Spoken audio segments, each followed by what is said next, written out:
Salut à toi qui m'écoute, c'est de nouveau Florine.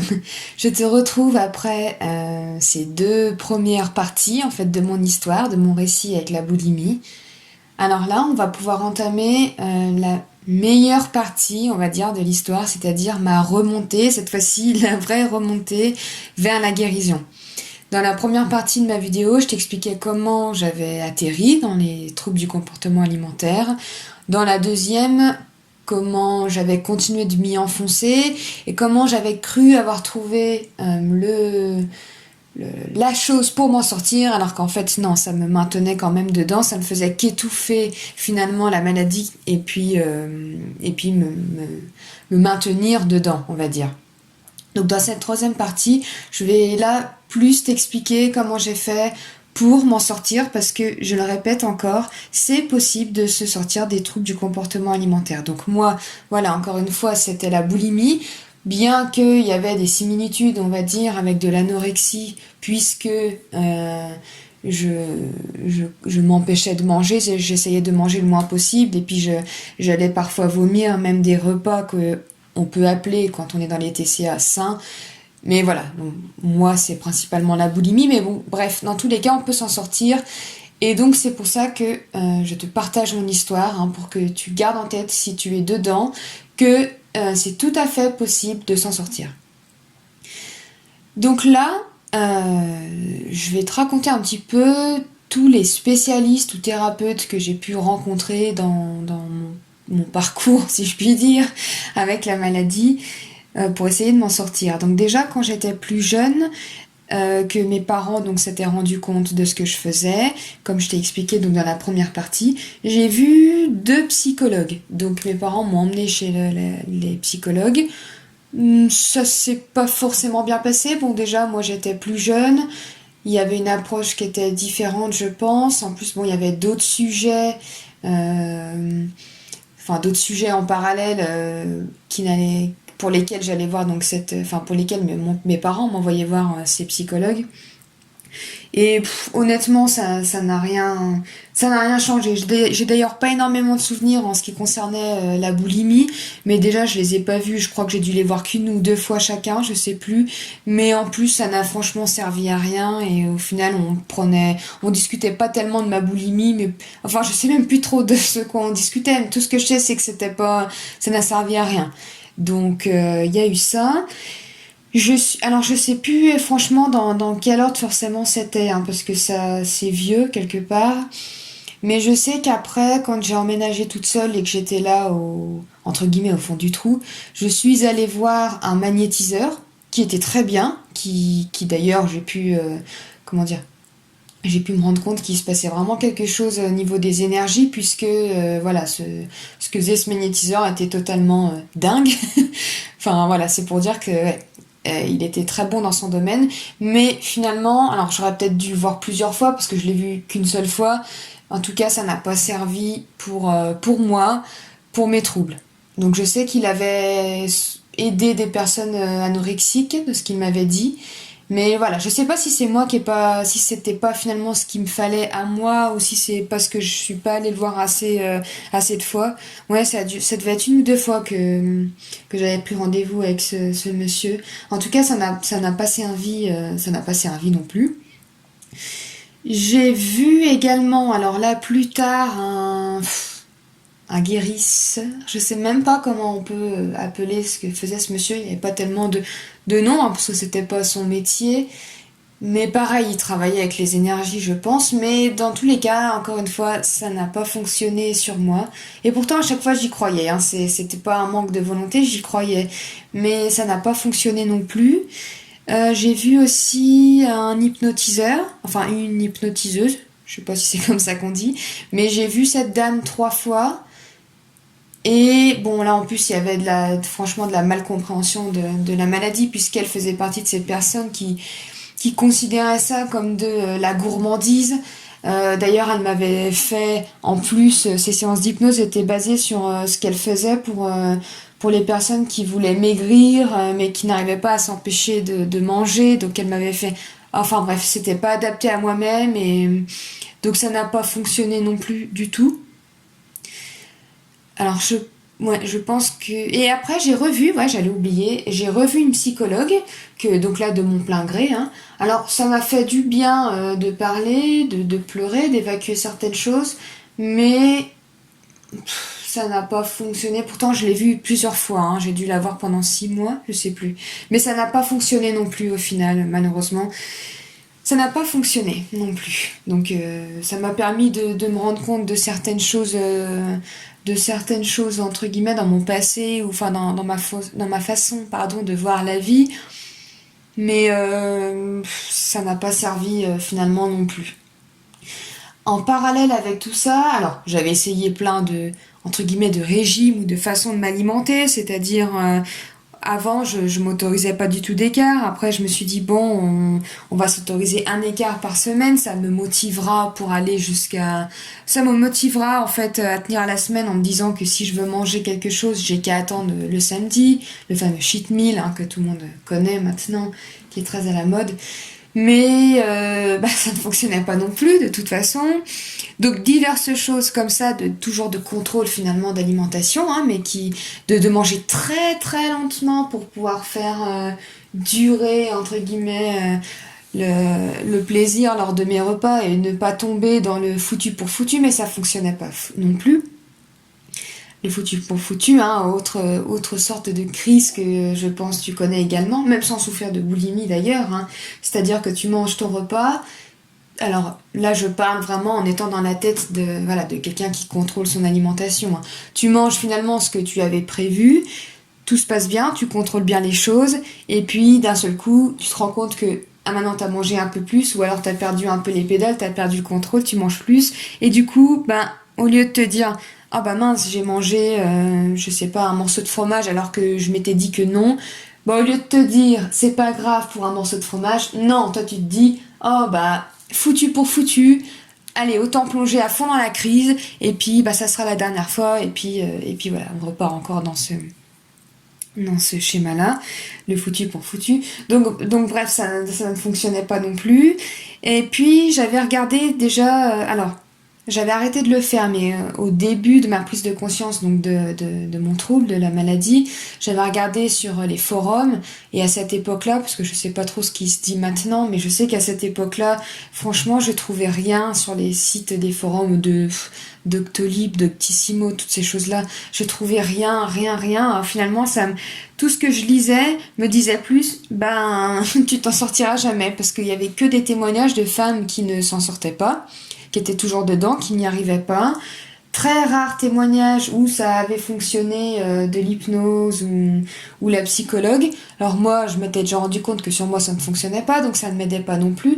Les seules personnes qui s'en étaient sorties, du moins sur le moment, parce que finalement je sais pas après ce qui s'est passé par la suite, mais c'était des femmes qui étaient tombées enceintes et qui, en étant enceintes et après en ayant leur bébé, avaient eu ce déclic qu'il fallait arrêter et s'en étaient sorties comme ça. Du moins sur le moment. Parce que je ne sais, il y avait aussi des témoignages de personnes qui s'en étaient sorties provisoirement et puis finalement après, même avec des enfants, avaient replongé. Donc du coup, bref, je me disais, moi, de toute façon, pour l'instant, j'ai pas prévu d'avoir d'enfants maintenant, mais je veux m'en sortir maintenant. Donc bref, je trouvais aucune solution. Aucune solution. Donc on va dire qu'il y a encore 1 an et demi, ouais, c'est ça, il y a 1 an et demi, dans ma tête, c'était, faut t'habituer à vivre comme ça. Je pense qu'il y a des gens il y a des gens qui sont comme ça, et puis c'est tout, tu fais partie de ces personnes-là, donc c'est tout, je m'y étais résignée, en fait, à faire ma vie comme ça. Je me disais même, pour te dire à quel point je m'y résignais, je me disais même, c'est quand même dommage que ça soit pas quelque chose, un comportement qui soit normal, parce que moi, j'aurais plus besoin de me cacher, c'est tout, ça serait comme ça, comme finalement ça se faisait au temps des Romains, ou enfin même à l'époque, hein, les orgies et tout.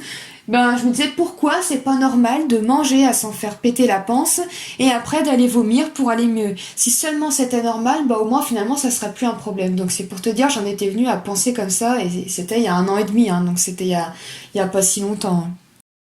Et puis un jour, après une énième crise, enfin c'est même plus énième au bout de toutes ces années de crise, mais Bref, après une autre crise un soir, donc j'étais assise par terre, donc dans ma salle de bain, sur mon carrelage, tout froid, toute pas bien, parce qu'on n'est jamais bien après une crise, que ça soit psychologiquement ou physiquement, parce que même si on ressent un soulagement les premières minutes, après on est tellement écrasé par la culpabilité qu'on se sent mal, et même physiquement, le corps est déshydraté de toute façon, donc on se sent pas bien du tout.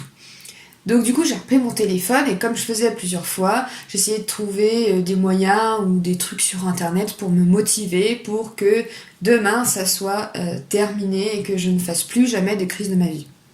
Et sauf que cette fois-ci, je me suis dit, il y a un truc que j'ai jamais fait finalement, et puis quelque part, maintenant on est un peu à l'ère des youtubeurs et compagnie, bah, c'est d'aller justement regarder il se passait pas quelque chose du côté de YouTube. Donc je suis allée sur YouTube, et j'ai cherché boulimie. Voilà. J'ai tapé boulimie et j'ai regardé un peu ce que je pouvais y trouver. J'ai fait un peu défiler le défiler le défiler YouTube, je trouve pas mes mots mais t'as compris. Et je suis tombée sur une jeune femme en fait qui racontait un peu elle aussi son vécu avec la boulimie.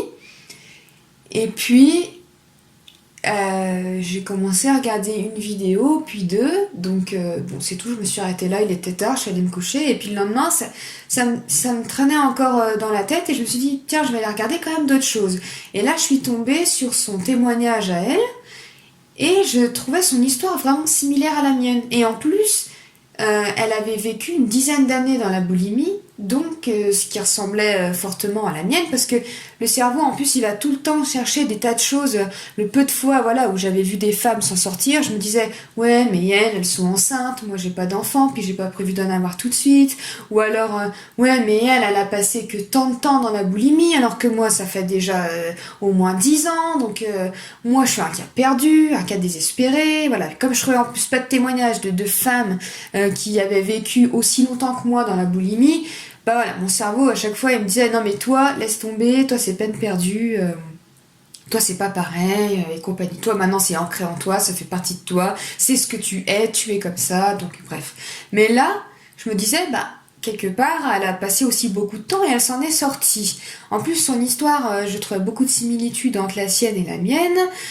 Et puis elle décrivait tellement bien la boulimie que bah du coup je me suis sentie proche de cette personne. Chose qui m'était jamais... Moi proche d'elle et elle proche de moi, chose qui n'était jamais arrivée avec un autre thérapeute puisque j'étais tombée moi que sur des personnes qui ne connaissaient la maladie que des livres on va dire, hein. Voire pas du tout d'ailleurs pour certaines personnes. Donc là il y avait une connexion différente. Voilà, elle savait ce que je ressentais et je me suis dit si elle, enfin si moi je suis son ancien elle, et ben moi je peux aussi devenir son elle de maintenant. Hein. Je sais pas si tu comprends où je veux en venir, mais en gros, ouais, ça sera plus français de te dire que je me suis dit si elle a guéri, et ben moi aussi je peux guérir. Et non, tu vas pas te résigner, non, tu vas pas passer ta vie comme ça, non, non, non, tu peux guérir. Elle l'a fait, alors tu peux le faire. Même si c'est la seule personne de la planète qui l'a fait, par exemple, bah, y en a quand même une qui l'a fait, donc toi aussi tu peux le faire. Donc du coup j'ai beaucoup regardé son contenu et puis en même temps bah, j'ai beaucoup creusé finalement et j'ai essayé de beaucoup me renseigner sur la boulimie, sur comment ça fonctionnait, les troubles du comportement alimentaire et surtout d'où ça venait, parce qu'en fait je me suis rendu compte que moi j'essayais de soigner en surface le problème, mais finalement j'allais pas à la racine. C'est comme une mauvaise herbe, si on fait juste la couper elle va repousser en fait, il faut vraiment l'arracher à sa racine pour qu'elle ne repousse plus. Et je me suis dit, bah voilà, bah, il faut que je trouve la racine profonde de ça. Donc ça a pris du temps, j'ai mis 1 an et demi, je dirais, à guérir. Et pendant tout ce temps-là, j'ai pas vu passer en fait. C'est vrai que je me disais, oh bah ça peut mettre du... Moi je voulais guérir tout de suite. Et je me disais, non mais moi je vais guérir tout de suite, je peux pas mettre du temps parce que bien sûr cette personne-là disait qu'on guérissait pas en un claquement de doigts. Mais moi je me disais, si c'est bon, je vais guérir. Mais finalement, donc j'ai mis 1 an et demi à guérir. Mais je les ai pas vus passer ces 1 an et demi parce que chaque jour a été un nouveau progrès, chaque jour a été une évolution vers la guérison. Et du coup, ben, tous les jours, je me sentais un peu plus heureuse d'avoir évolué, d'avoir fait un pas en avant. Et au final, aujourd'hui, ça fait 1 an et demi, ça fait quelques mois que je suis pleinement guérie. Et quand je regarde derrière moi, je me dis, bah oui, ça n'a pas été facile. Il y a eu des rechutes, il y a eu des moments difficiles, ça n'a pas toujours été simple. Il y a eu des hauts et des bas, mais finalement, bah, j'ai avancé et c'est passé très vite. Et aujourd'hui, je suis pleinement guérie, pleinement même libérée, parce que c'est même le mot qui est encore plus adapté que guérir. C'est vraiment une libération psychologique.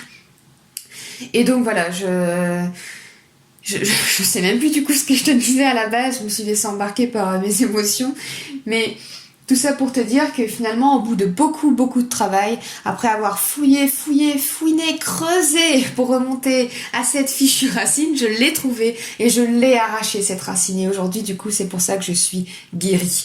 Et je veux vraiment, toi aussi, te donner tous les outils et t'apprendre, te montrer comment faire pour guérir, parce que c'est possible, toute personne peut guérir, il n'y a pas d'exception, on peut tous guérir. Que ça fasse 1 an, 2 ans, 5 ans, 10 ans, 20 ans, 30 ans, on peut guérir de la boulimie, de tout trouble du comportement alimentaire d'ailleurs.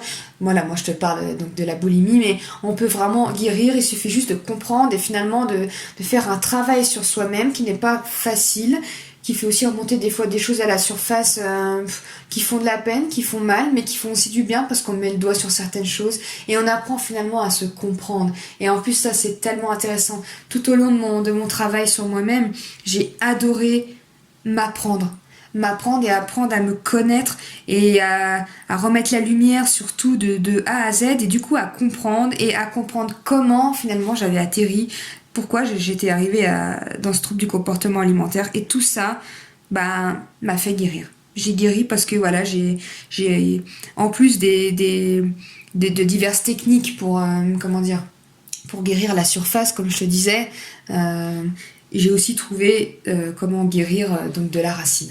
Voilà, donc je vais pas tout te détailler là parce que ça sera encore très long, mais du coup je vais te faire d'autres vidéos ou d'autres podcasts. Alors je pense que ça sera d'ailleurs pour l'instant des podcasts. Je me sens pas encore trop à l'aise avec l'idée de faire du face cam. Je pense que ça viendra, mais pour l'instant voilà, c'est plus facile pour moi de parler derrière mon micro. Donc je vais te faire d'autres vidéos pour t'expliquer plus en détail comment j'ai fait plus exactement pour arriver à ma racine, et puis aussi dans un premier temps pour guérir la boulimie. Je sais pas si tu arrives à comprendre où je veux en venir.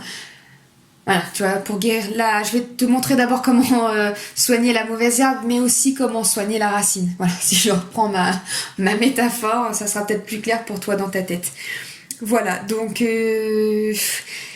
tout ce que je peux te dire en fait, c'est de vraiment garder espoir. Et voilà, moi j'ai énormément de reconnaissance et de gratitude envers la personne qui m'a accompagnée pendant tout ce temps-là, qui m'a aidée, qui m'a fait prendre conscience de plein de choses. Aujourd'hui, elle ne parle plus de la boulimie, elle a un peu changé, elle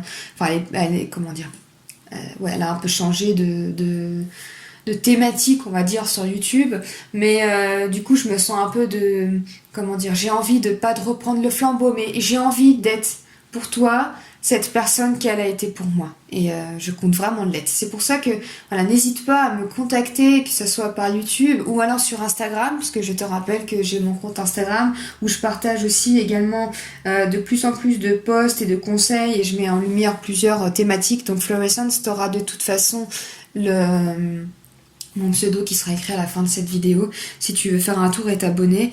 Donc tu peux aussi communiquer par moi via Instagram. J'ai également une adresse mail qui est notée là sur YouTube ou sur Instagram, où tu peux me contacter. Voilà, si tu veux plus d'informations, si tu veux qu'on discute un petit peu ensemble. Voilà, sache que j'ai vraiment à cœur de t'aider, et je me sens tellement bien aujourd'hui. C'est vrai que je me sens pleinement heureuse, pleinement épanouie. J'ai retrouvé un plaisir et un bonheur de manger. J'ai retrouvé le plaisir et le bonheur de partager des repas conviviaux. Le bonheur et le plaisir de me regarder dans ma glace et d'aimer ce que j'y vois, d'aimer le reflet que j'y vois de ma personne. Maintenant, quand je me regarde dans un miroir, je ne vois plus une femme qui a trop de culottes de cheval, qui a trop de gras, trop de cellulite, pas assez de ci, pas assez de ça, qui est pas fichue comme machin et compagnie. Non, maintenant, je vois une femme qui est heureuse et qui voit son corps mais d'une manière comme un partenaire de vie, parce que c'est exactement comme ça que je vois mon corps maintenant, comme mon partenaire de vie. Tu auras beau changer d'appartement, de région, de pays, de tout ce que tu veux, finalement le seul endroit que tu habiteras toujours, c'est ton corps.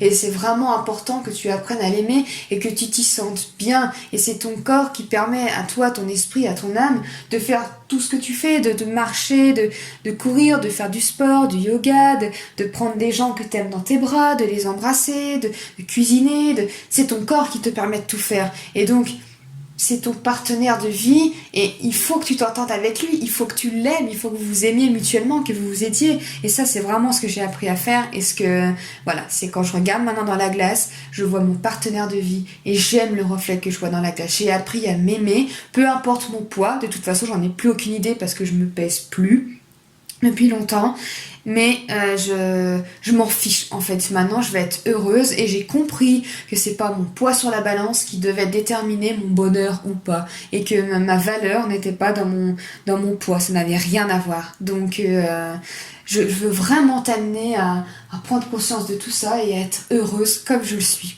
En tout cas, je te remercie franchement si tu as écouté toutes ces 3 longues vidéos sur ma vie. Je te remercie infiniment. J'espère que ça a pu te faire du bien, que tu as pu te reconnaître. Et puis, je te retrouve la semaine prochaine dans une nouvelle vidéo où là, voilà, comme je te disais, on ira un peu plus en détail dans comment faire plus exactement pour se libérer de la boulimie et apprendre à se comprendre. Je te souhaite une très belle journée ou une très belle soirée. Je sais pas quelle heure il est quand tu m'écoutes. Et puis je te dis à la semaine prochaine. Bye